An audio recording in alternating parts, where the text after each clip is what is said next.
모두 잘 아시다시피 시편 119편은 성경 전체를 통틀어서 가장 긴 장에 해당합니다. 그래서 저는 이 시편을 볼 때마다 약간 유쾌하지 않은 기억들이 떠오르곤 합니다.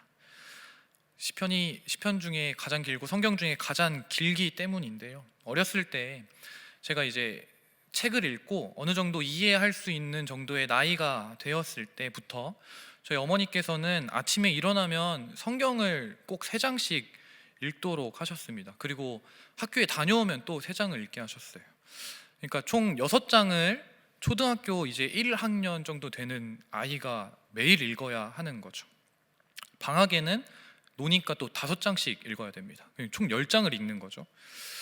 지금 와서 생각해 보면 그 일이 참 믿음의 부모로서 감사한 일이지만 그때는 그게 그렇게 고통스러웠습니다.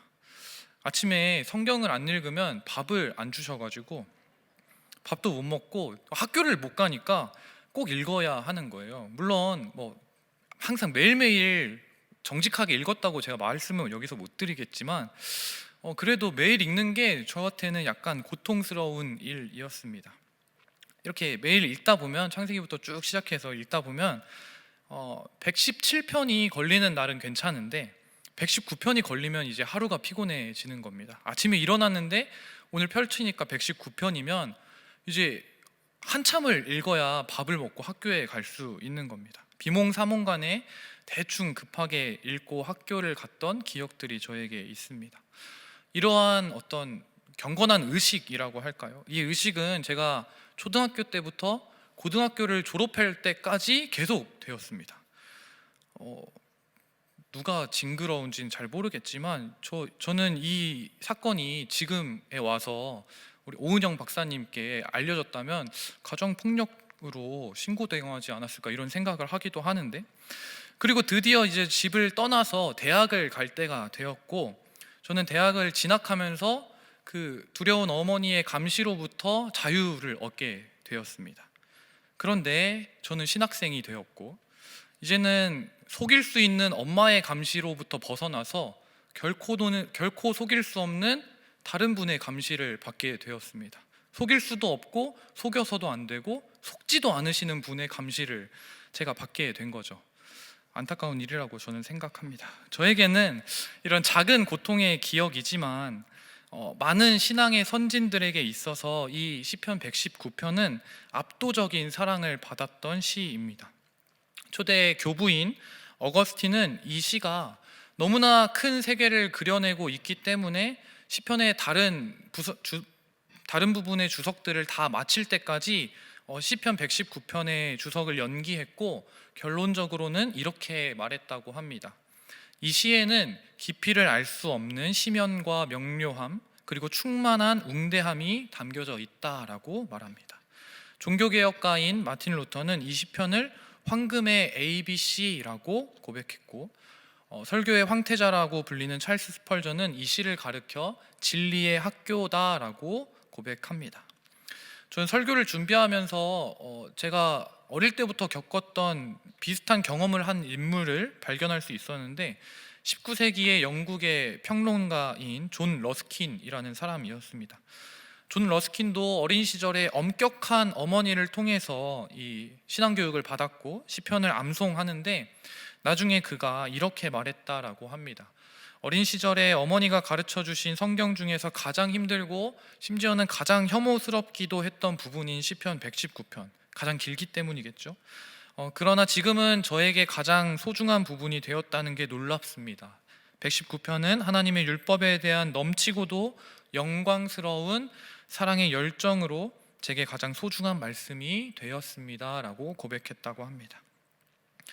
왜 이렇게 많은 믿음의 거장들이 시편 119편을 사랑했고 또 뛰어난 시라고 찬사를 보냈을까요? 119편은 매우 길지만 아주 정교한 구조를 가지고 쓰여진 시입니다. 176절의 시가 쓰여져 있는데 그 시가 22개의 연으로 구성되어 있고 그 22개의 연은 각각 8절의 행으로 구성되어 있습니다. 특별한 점은 각 연애에 맞게 8절씩 나누어져서 첫 글자를 히브리어 알파벳 순서를 따라 배열해서 시를 썼다라는 점입니다.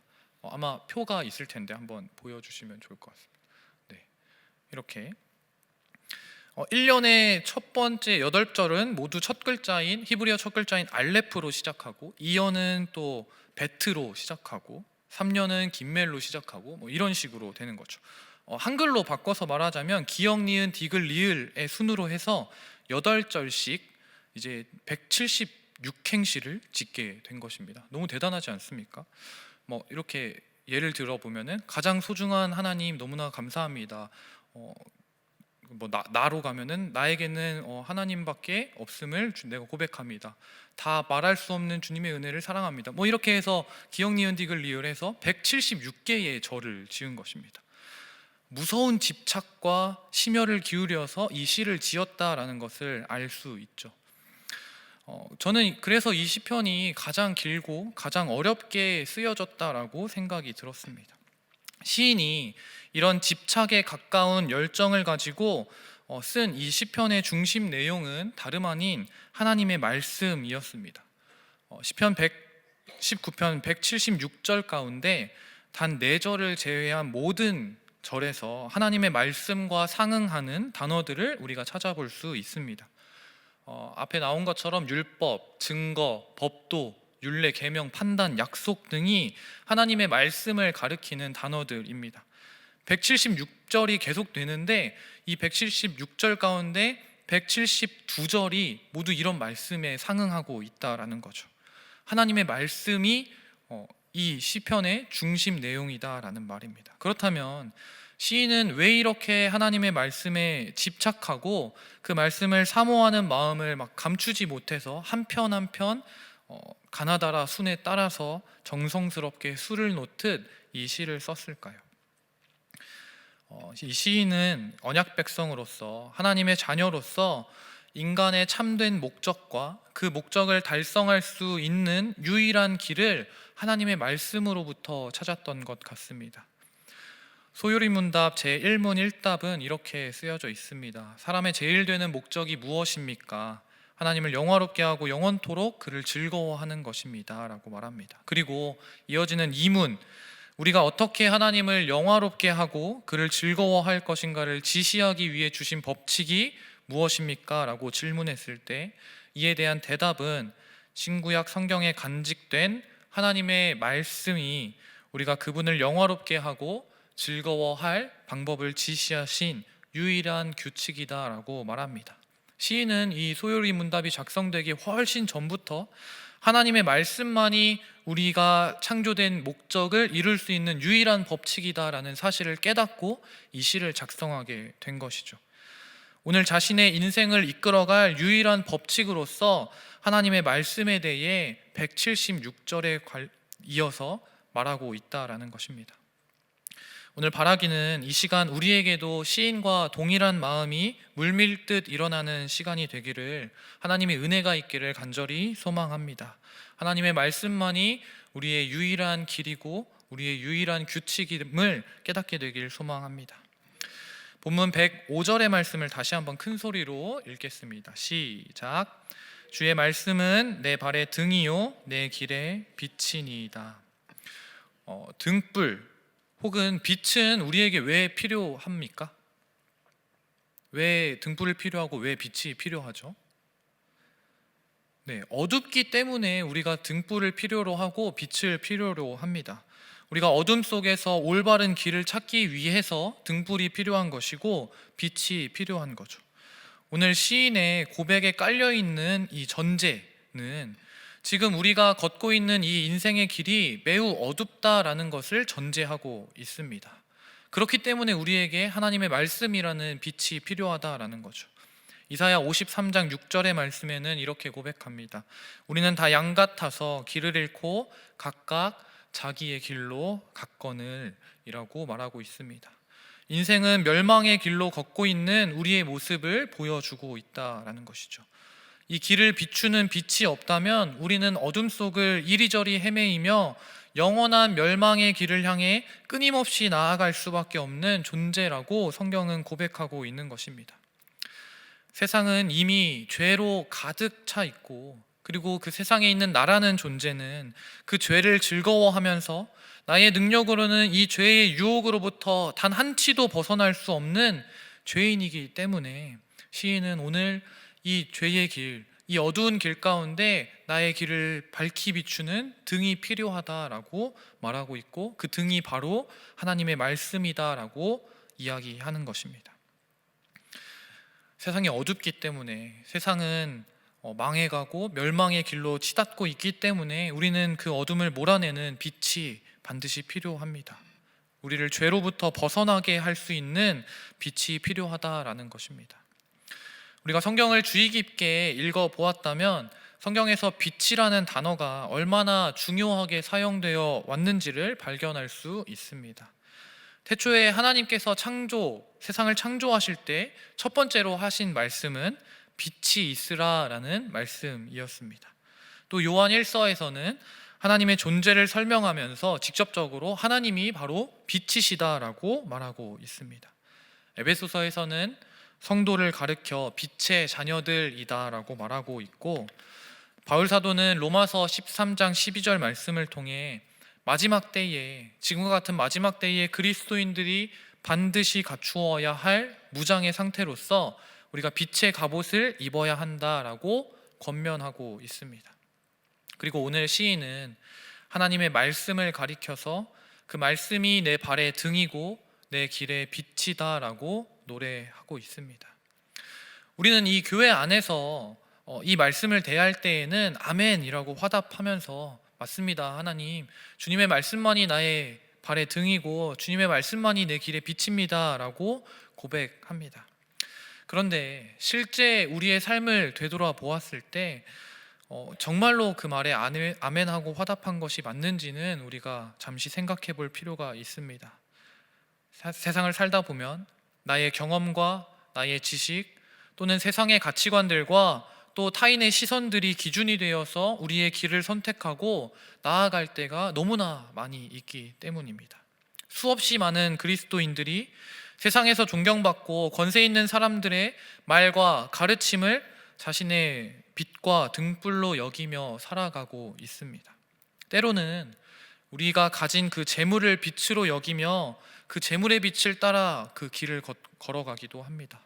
육체의 쾌락의 빛이 우리를 이끌고 갈 수도 있습니다. 다른 사람들의 인정을 받는 것이 빛이 되어서 그 외식하는 바리새인들과 같이 종교적 의무를 행하는 것이 우리의 빛인 것처럼 행동하기도 합니다. 하지만 이 모든 것들은 참 빛, 참 등불이 아니라고 오늘 성경은 분명하게 말씀하고 있습니다. 그것들이 우리의 인생을 잠시나마 희미하게 빛을 비추어 줄 수 있을지는 모르나 그것은 이미 금방 꺼져버리고 마는 환상에 불과하다라는 것입니다. 오직 하나님의 말씀만이 우리의 길을 밝히 비추는 참 빛이며 참 등불이 된다라고 말하고 있습니다. 요한복음 1장 1절은 이렇게 고백합니다. 태초에 말씀이 계시니라. 이 말씀이 하나님과 함께 계셨으니 이 말씀은 곧 하나님이시라. 태초부터 함께 하나님과 하신 이 말씀, 그 자체로 완전한 하나님이신 말씀만이 우리의 길을 밝히 비추는 빛이심을 깨달아 알기를 간절히 소망합니다. 저는 오늘 105절의 말씀에서 내 발의 등이다 라는 표현이 참 아름답고 적절한 표현이다라고 생각이 들었습니다. 우리 발 앞에 놓여진 등은 그 우리가 앞서 걸을 수 있는 몇 걸음 정도를 비추어주는 역할을 하게 됩니다. 이 말씀은 우리의 삶의 매 순간 매 걸음걸음마다 하나님의 말씀이 반드시 필요하다라는 것을 말하고 있습니다. 그러니까 우리는 단 한 걸음조차도 하나님의 말씀의 조명 없이는 바른 길로, 의의 길로 나아갈 수 없다라는 말입니다. 우리는 죄인이기 때문에 하나님의 말씀이 매 순간 매 걸음걸음마다 필요하다라고 시인이 고백하고 있는 것이죠.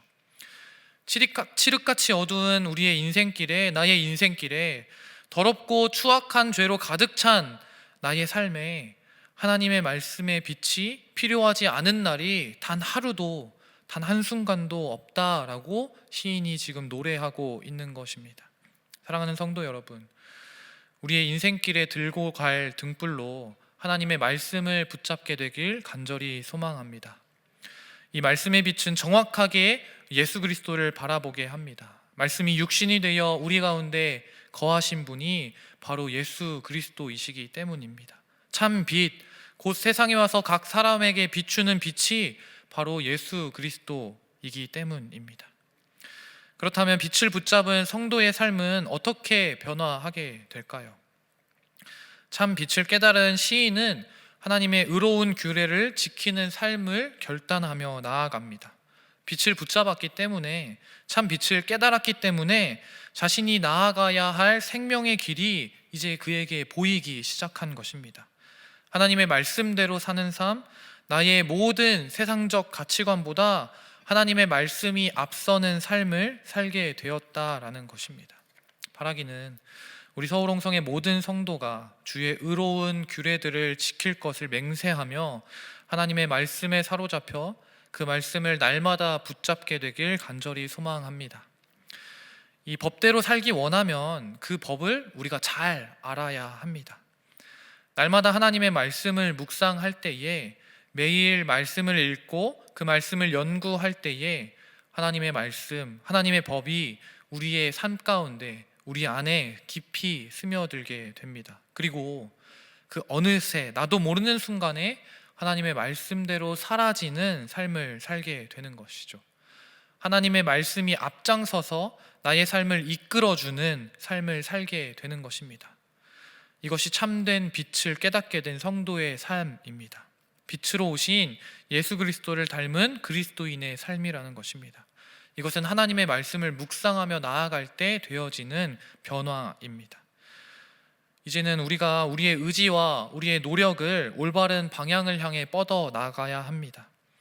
몸과 마음을 다해 교회에 충성하고 우리가 선한 행실을 매일매일 쌓고 우리가 구제에 날마다 힘쓰면 무엇합니까? 그 안에 하나님의 말씀이 살아 숨쉬지 않는다면 그 모든 것이 무슨 소용이 있겠습니까?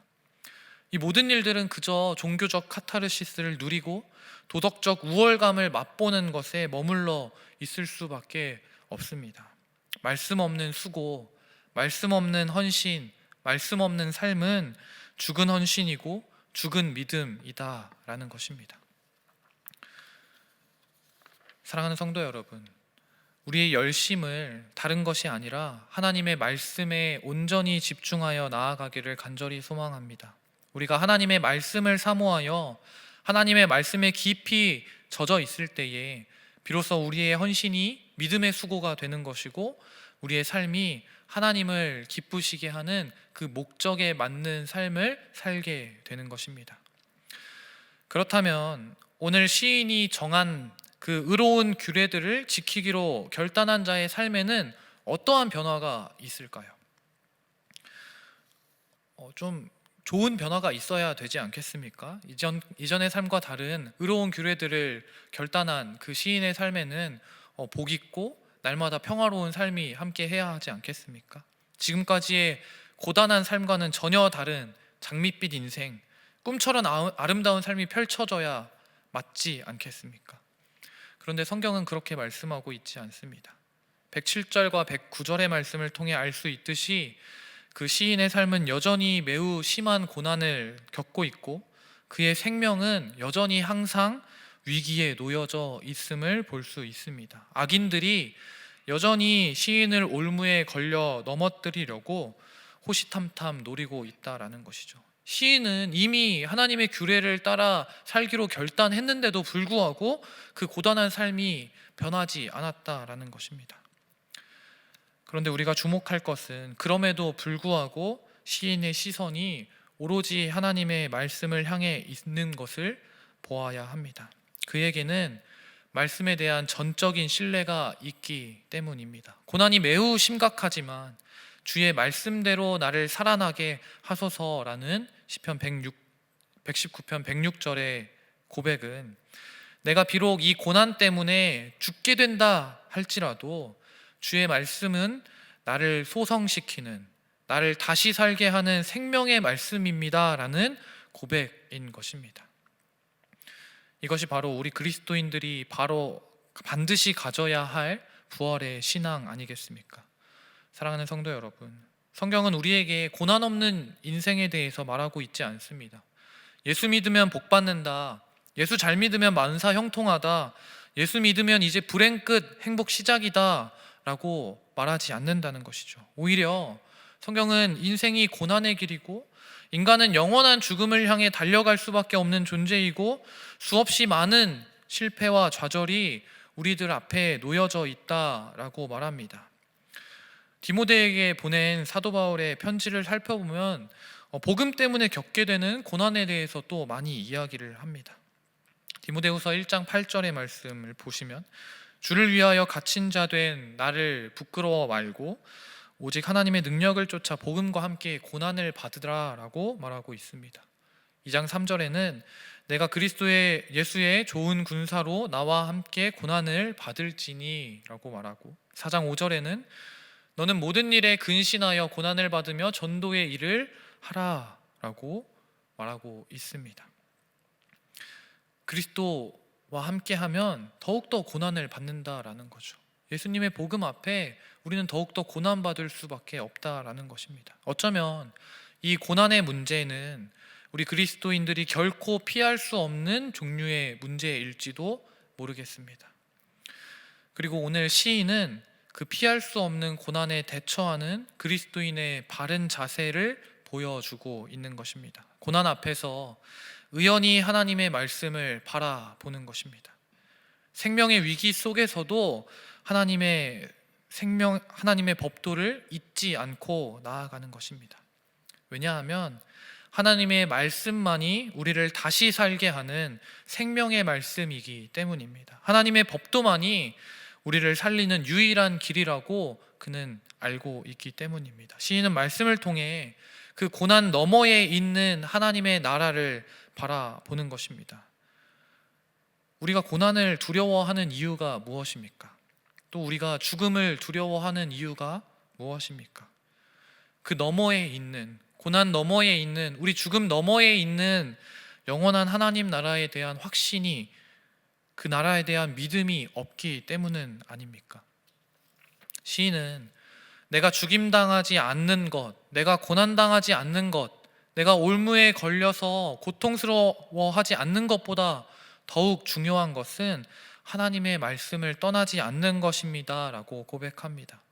저는 이러한 시인의 고백이 그가 영원한 하나님 나라에 대한 확신이 있기 때문에 할 수 있는 믿음의 고백이었다라고 생각합니다. 이 고난 뒤에는 영원한 하나님의 나라가 있기 때문에, 이 죽음 뒤에는 우리가 알 수 없는 그 영원한 하나님의 나라가 기다리고 있기 때문에 하나님의 말씀을 포기할 수 없다라는 고백인 거죠.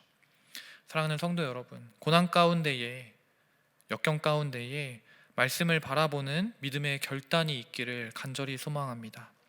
하나님의 말씀은 우리가 비록 지금 죽음 가운데 있다 할지라도 우리를 다시 살리는 생명의 말씀입니다. 말씀을 통해 부활하신 예수 그리스도를 우리가 바라볼 수 있기 때문입니다. 그의 죽으심과 부활은 우리를 영원한 죽음으로부터 영원한 생명으로 옮기는 그 반전의 역사이기 때문입니다. 오늘의 본문은 이렇게 마무리되고 있습니다. 111절과 112절의 말씀을 함께 읽겠습니다.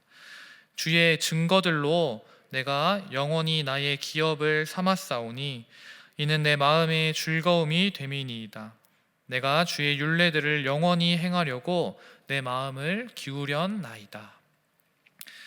시인의 말씀 사랑은 자기 자신으로 그치지 않고 있습니다. 그냥 내가 말씀 사랑하고 나 혼자 천국 가는 게 아니라는 말이죠.